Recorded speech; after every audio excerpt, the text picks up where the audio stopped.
มืองามยามดีมัดแขนให้ไม่เท่าเพื่อนนะเบาโลก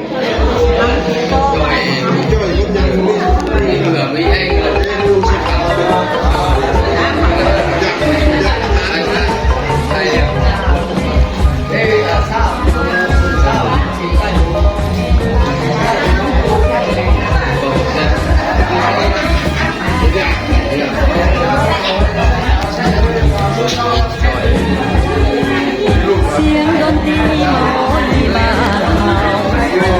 เก่าแต่โบราณการกองประสานเสียงละนาดของวงดังกองส่งเสียงคุยเสียงแคนดังกองส่งเสียงคุยเสียงแคน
ใจลาวเข้าเดียวเสียงแคนห่วงใจลาวเข้าเดียวเสียงแคนตัวยิ้มๆนะ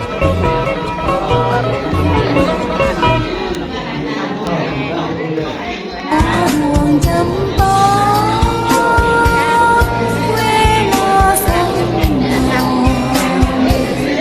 ยืดเป็นคนสองมองเห็นหัวใจเอาเดินในทิ้งใจส่วนดอกไม้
เด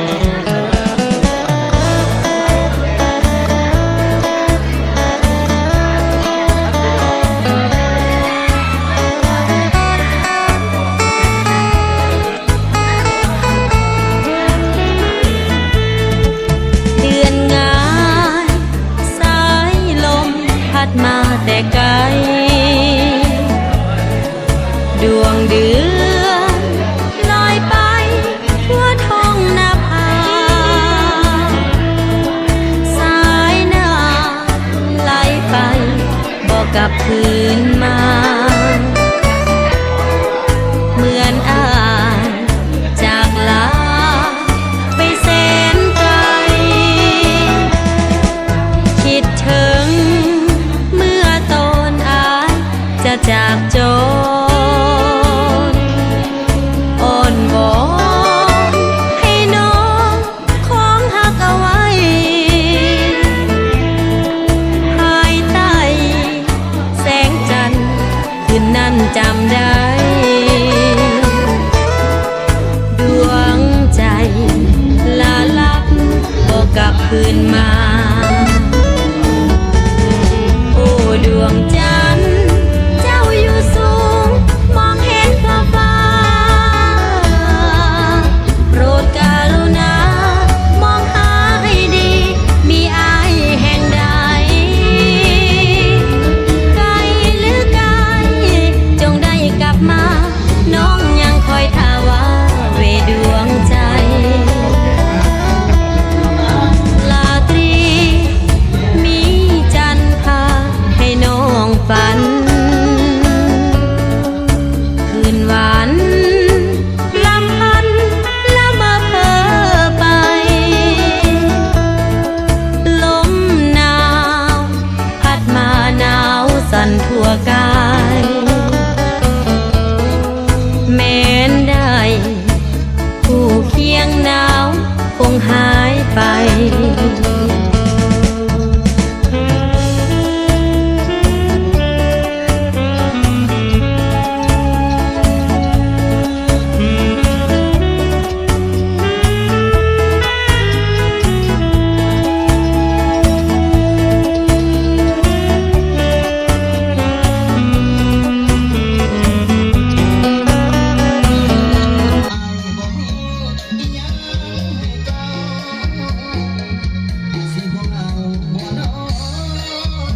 จังน้อยก็ไปล้มเสาปอปีกแล้วช่วงนี้ไอ้รอดโซ่เนี่ยบ่ได้มาคนโซ่ สาวผู้หาเว้าน้ำอายบ่มองถูกเพิ่นบอกว่าดีที่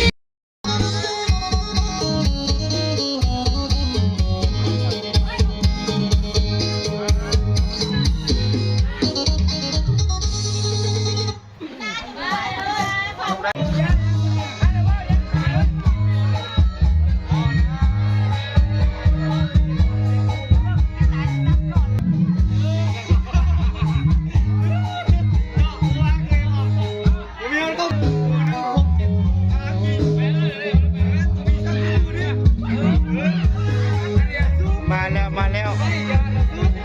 มาสวนกระยามันตัวมาแล้วพี่ไขมันมาแล้ว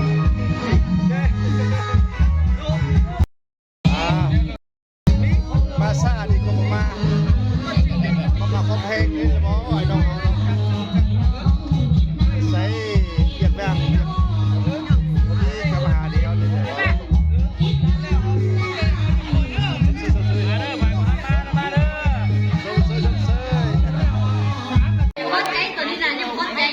ผมทอแม่เช่าไอ้น้องมาเกิดให้เอาล้านกับไปน้ำโซ่ทำเองแล้วไอ้เข็ดโชคดีนะโชคดีนะคนดีมันก็ตอบมึงไอ้ซนหัวซบผมแป้งทั้งหน้าไอ้ซนนี่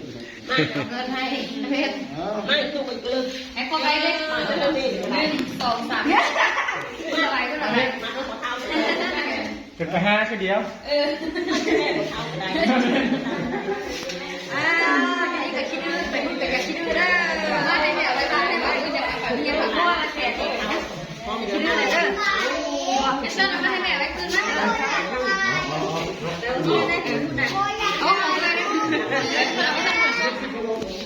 ไปสองคนนี่มัดแขนให้หลานแล้วมั้ย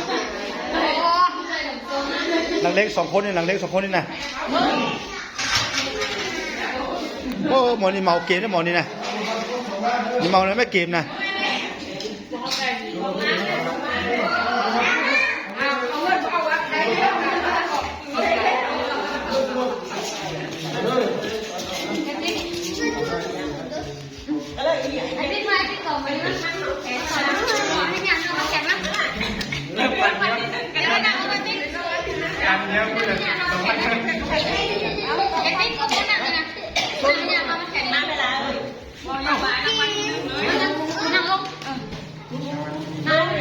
มาเท่าไร5,000 กีบเต็มมาตามาได้น้องสาวหลานน้อย5,000 กีบเดียวว่า5,000 บาทผมแม่นเนาะ5,000 บาท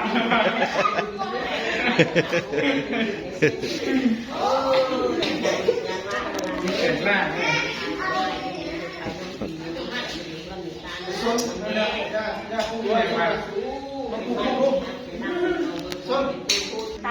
เอ็ดเลยจุ่มแม่ครัวนี่คือว่าโอ้สมน้อยมือล่างบ่ได้มือล่างอยู่วะ